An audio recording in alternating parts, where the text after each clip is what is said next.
Seeds grow in the dark, so do we. Let's stop making such a virtue out of the light and turn toward what's in the shadows and breathe it in. To be alive is to have a shadow. The term shadow is becoming more commonly mentioned in psychological and even spiritual contexts, but still tends to remain a somewhat vague concept, especially in its depth. Your shadow is a composite of the elements and qualities within you that you're disconnected from or out of touch with, that you're denying, pushing away, or otherwise disowning, that you tend to project onto others, as if they had a particular quality but you don't, that you're keeping or trying to keep out of sight or in the dark, that you describe with the expression, "That's not me."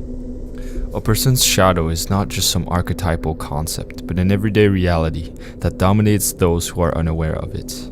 For many men, their shadow includes at least some of the following: their shame, their vulnerability, their violent thoughts or feelings or actions, their appetite for porn and sex, namely, whatever they're keeping or attempting to keep hidden. Our shadow tends to be a trash bin for what we don't like about ourselves, the bottom of which often contains our unresolved wounds. But no matter how pushed away or kept out of sight our shadow materials may be, it drives much of our behavior, hence the need for shadow work.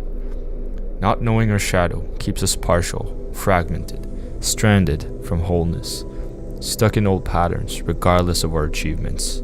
If we don't face our shadow, or worse, if we deny its existence, it nonetheless persists, functioning largely beneath our radar, infiltrating our lives in all kinds of ways. It's as if someone other than us were pulling our strings.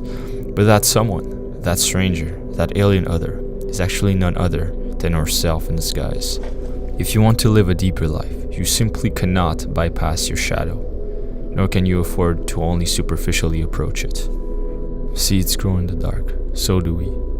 Let's stop making such a virtue out of the light and turn toward what's in the shadows and breathe it in, breathe it here, meeting it face to face until we realize with more than mind that what we are seeing is none other than us, and in darkened disguise.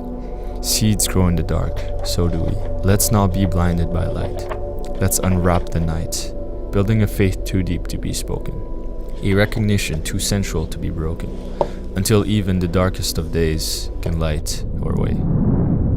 Begin by asking yourself this question: what is my life purpose? Click here to find out.